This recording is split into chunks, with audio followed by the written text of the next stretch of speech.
Welcome to Science Headliners. Our discussion today is with Thomas Jones. Please welcome our host from Linda Hall Library, Vice President for Public Programs, Eric Ward. Thomas D. Jones, PhD, is a scientist, author, pilot, and veteran NASA astronaut. In more than 11 years with NASA, he flew on 4 Space Shuttle missions to Earth orbit. On his last flight, Dr. Jones led 3 spacewalks to install the centerpiece of the International Space Station, the American Destiny Laboratory. Dr. Jones, thank you so much for taking the time to join me today. It's an honor to have you here. Oh, it's so great to be with the library and with all the great staff there and all the supporters of the Linda Hall Science Library. So I had a great visit there talking about my book Planetology in the past, and it's good to be back with you, even if it's virtually, to talk about space and current events in space exploration. Indeed. And I want to go back to your last space flight. You performed 3 spacewalks, or as they're known in NASA, EVAs, extravehicular activities. What was that moment like on your first EVA? You've been training, you've been preparing for this moment your entire career. What was that moment like when you first stepped out of the orbiter and you were in free fall on your own in space? Has anything in your professional career ever compared to that? No, that was the highlight of my astronaut career. I think every astronaut wants to do a spacewalk just to put the cherry on top of the ice cream sundae. It's just a fantastic experience. Being in space alone is exhilarating and life-changing. And then to actually do a spacewalk where you're in command of your own little personal spaceship, that's really the best astronaut experience there is. So I had prepared for this for on the order of about 10 years to get ready for this first spacewalk. And I was very well trained. I'd done hundreds of hours in a water tank back on Earth to prepare for using my spacesuit and all the tools up there at the space station. I had a disappointment where one of my spacewalks on a previous flight was canceled. So I never got to go outside on that flight. And so I wondered whether I'd actually really get to do this. So when the hatch was finally opened on my first spacewalk at the International Space Station, my partner Bob Kerbeam was right behind me. And we got the hatch open and you float out into the cargo bay of the shuttle. That was an amazing fulfillment of a childhood dream. And so I floated out into bright sunlight. The payload bay of the shuttle Atlantis was brilliantly lit. I could see everything with crystal clarity. And I felt the sun shining on my spacesuit. And I never had encountered this underwater in training. The brilliance, the intensity of the sunlight was actually penetrating my spacesuit and warmed up my arms and legs perceptibly. And I thought, wow, this is real. There's this arc light in the sky that's shining on my spacesuit, and it's out there lighting up my path for the work to come. So it was really emotional. And I think I said something like it's the opening of a door to a brand new life. How many hours, you mentioned hundreds of hours. How much training goes into, for every hour of an EVA, how many hours of training is that? Well, during the Space Shuttle program, we had a goal of shooting for 10 hours underwater for every hour that you plan to be outside. And so in this particular space station case, we planned 3 spacewalks, about 19 or 20 hours of actual EVA time. So obviously we would have multiplied that by 10, but it turned out in 3 years of training for that flight, we had ample time to rehearse. We had some changes along the way. So I think I calculated that my partner Bob and I spent about 230 hours underwater just in preparation for those 19 hours that we did outside. So we got overkill, but that also gave us a lot of confidence that we had the skills and the training and the memory of what we were going to do out there burned into our minds to be successful. It looks, when I see video of EVAs, it really looks effortless, but how much physical work does it take to move about in space and actually do work in space? It's the hardest physical challenge that you'll encounter in spaceflight, doing a spacewalk, because your body, even though it's weightless, and even though your heavy spacesuit is weightless, I think together the combination of you and the spacesuit weigh about 475 pounds. It's like the mass of a refrigerator that you're inhabiting. But you can move around with your fingertips. And if you do the technique correctly, you will be ballet dancing on your fingertips for those 6 or 7 hours that you're outside. And that calls on a lot of strength in your forearms and wrists and shoulder muscles, especially, to move yourself around. But if you do it carefully and delicately with a lot of grace, almost like a ballet dancer, then you're going to have the muscle strength and endurance to get through that. And so it's physically very challenging. If you find yourself sweating and breathing hard and working too hard at a task, it's usually because you're doing it wrong. And then you need to rethink how your body is set up for the task. You need to anchor yourself more securely so that you can work effectively. And the challenge is overcoming the tendency of the spacesuit to rotate around. For every motion that you have twisting a tool this way, your body's going to twist it in the opposite direction, thanks to Newton's third law of motion. Mm-hmm. So you have to learn those techniques underwater and then apply them. There's some slight differences in space where your spacesuit moves even more easily without the water drag. And so I would say that the physical challenge of 6 or 7 hours of working outside, plus the mental concentration that's called for, really is fatiguing by the time you're done. And it is the biggest challenge. It's like the Olympics of spaceflight.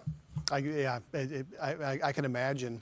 And your EVAs were performed to assemble part of the space station, and now the ISS has been a great success story. It's I believe getting ready to enter its 23rd year in orbit. What's the future of the ISS, and what should its future be going forward in the next 5-10 years? It's gratifying that the space station that we helped build, and back in my case, 2001 was when I was there, that is still up there performing at maximum output right now. So people have been on board for more than 20 years continuously. As you mentioned, the first elements were launched in late 1998. And so the space station has about another decade of life left in it. I think our partners have supported us going through at least 2028, probably till 2030. When we'll have to think about how the space station is going to wrap up. The engineering life of the space station is in good shape. It's not having any big material failures. A lot of routine maintenance has to go on to keep the laboratories humming up there. And for the first time this year, we have 7 people working at the space station. So you're going to see a lot of output of science and technology tests from the 3 laboratories on the station. And that productivity is going to be at peak for these next 7, 8, 9 years. Then we need to think about maybe perhaps salvaging some of the space station. There's a company called Axiom that wants to take some of the modules from the station along with new ones that it launches and spin off a commercial space station from the International Space Station. And that's the path forward, I think, to see private commercially run space stations be the dominant facilities up there. Then NASA can rent space at them for research purposes. And, parts of one lab might be turned into a hotel for space tourists. So the space station, I think, we'll see probably boosted to a safe orbit out of the way of everything else, around 2030. And we'll move on to that commercial era in laboratories up there. Well, let me follow up on that. 2020, we saw the first commercial launch of astronauts to the International Space Station. What is the future, beyond the space station? What's the future of commercial space flight companies like SpaceX and in partnership with NASA to go beyond Earth orbit to do deep space missions to the moon or perhaps Mars? The future is very exciting in space. NASA's looking out towards the moon, a return to the moon, and beyond to explore Mars. And to do that, it's used commercial partners like SpaceX, like Boeing, Sierra Nevada, Virgin Galactic is even going to launch some small experiments for NASA. So it's moved to the commercial sector to take over routine operations in Earth orbit. So that's why you see the transport of NASA astronauts on SpaceX vehicles up to the space station. So it's great to bring in the entrepreneurial spirit and the innovation from these private companies to boost what NASA is doing. I have a chapter in my Ask the Astronaut book called Your Future in Space. Mm-hmm. And over the next 20 years, you're going to see the commercial companies haul rocket fuel to orbit. They're going to build the landers that are going to take us back to the surface of the moon. NASA's going to basically rent them from these commercial companies. And then those commercial companies will help NASA build the giant expeditionary rockets that will take astronauts to Mars. They'll help outfit and supply a moon base. in the next 10 years. So they're a key part of our forward progress in space. Yeah, and Elon Musk on his own and his commercial partners, they may try to send a Mars expedition out there. I don't think he has the money to actually pull that off. I think it's going to be an international consortium with commercial partners that will succeed in getting the first humans to Mars in about 2040. And human spaceflight has been in an era of cooperation really since the mid-70s with the Apollo-Soyuz test project, and especially today, the last couple decades with the space station, with our international partners in Europe, Japan, Canada, and elsewhere.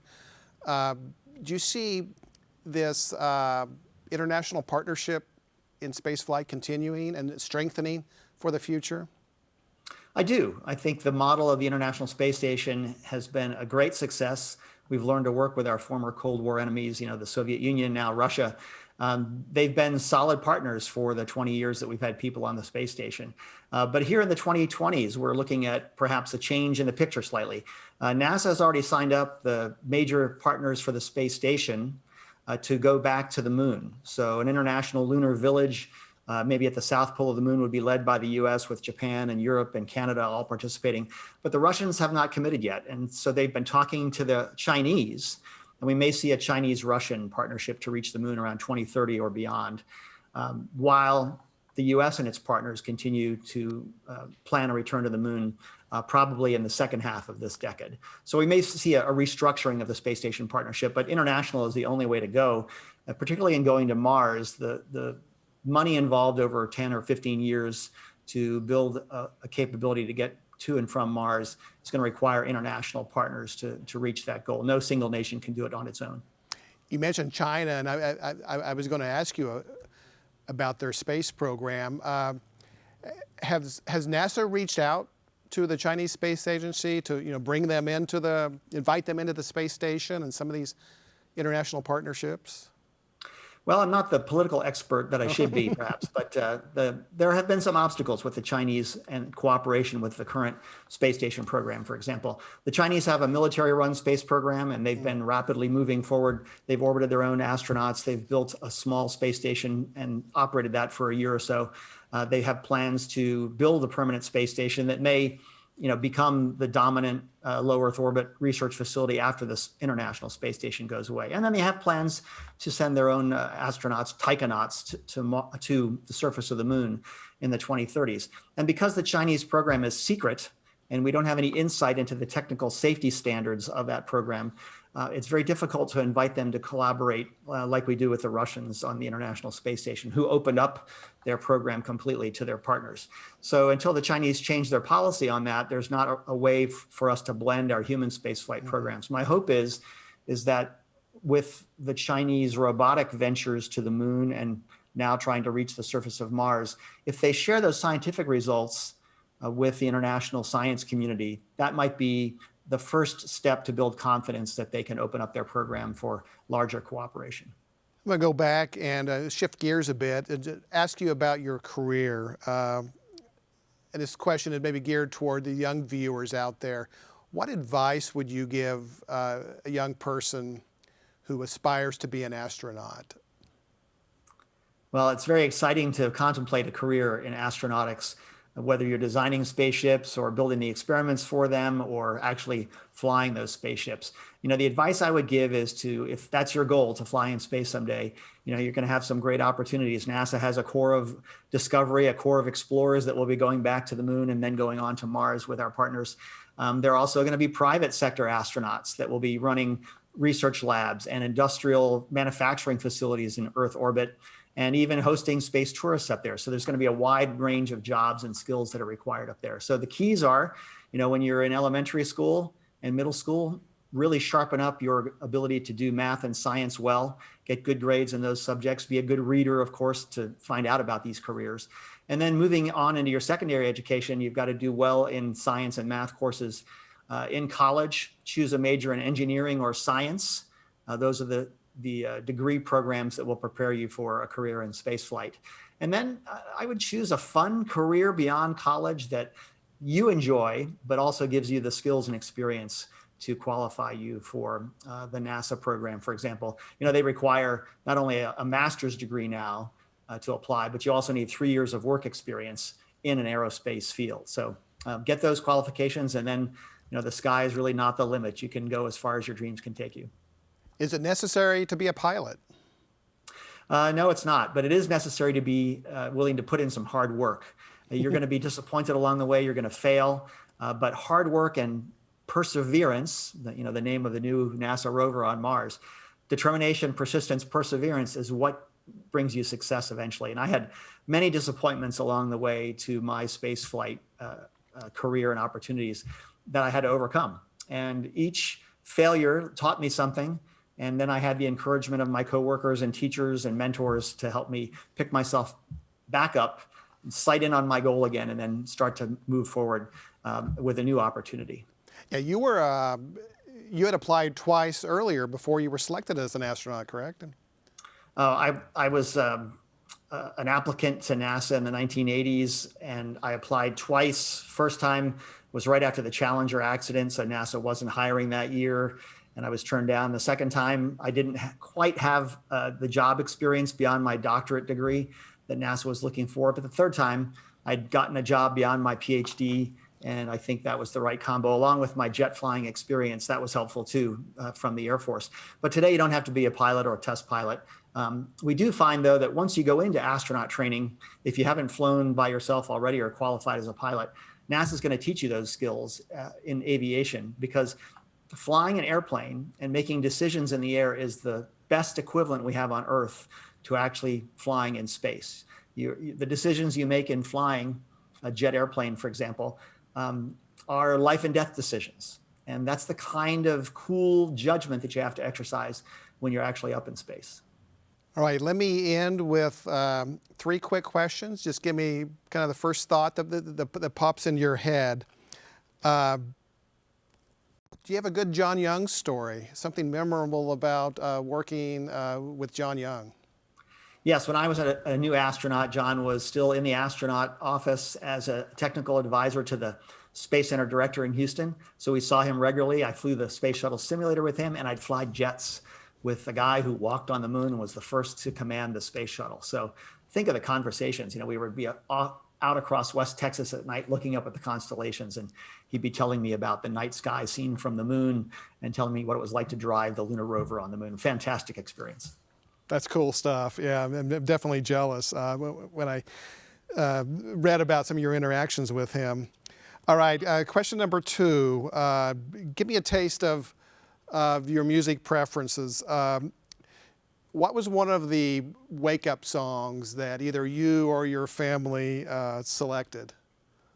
Oh, several come to mind. I think one on my last trip was To the Moon and Back was a song. I think it's by Savage Garden. And it really didn't have much to do about space flight, except there was a line in the song that said, I'll be your pilot and I'll take you to the moon and back, and as long as you'll be my baby. So I think it was a tune that I put in there just for my wife and I, because this was a long road of training to get me there, and I couldn't have gotten to space without her help and support. Well, and I was going to ask if asked, would you go back in space again? But you answered that in your book, Ask the Astronaut, that I think your answer was no, not if I want to stay married. So I want to ask that. I'm hopeful that times will change and the space tourism experience will become so routine and affordable that she might change her mind about that. But that's the way I'll go back with her. All right. Final question. It's a 2-part question. What year will humans once again step foot on the moon? What do you think? Return to the moon. I think the goal from the Trump administration was 2024. I don't think that's going to happen because the Congress has not supported that goal with the necessary budget funds. But it's not going to be too long after that. The current administration seems to still support, along with the Congress, the goal of returning humans to the moon. Americans in the lead, men and women going to the moon on the first expedition, probably in 2026 to 2028.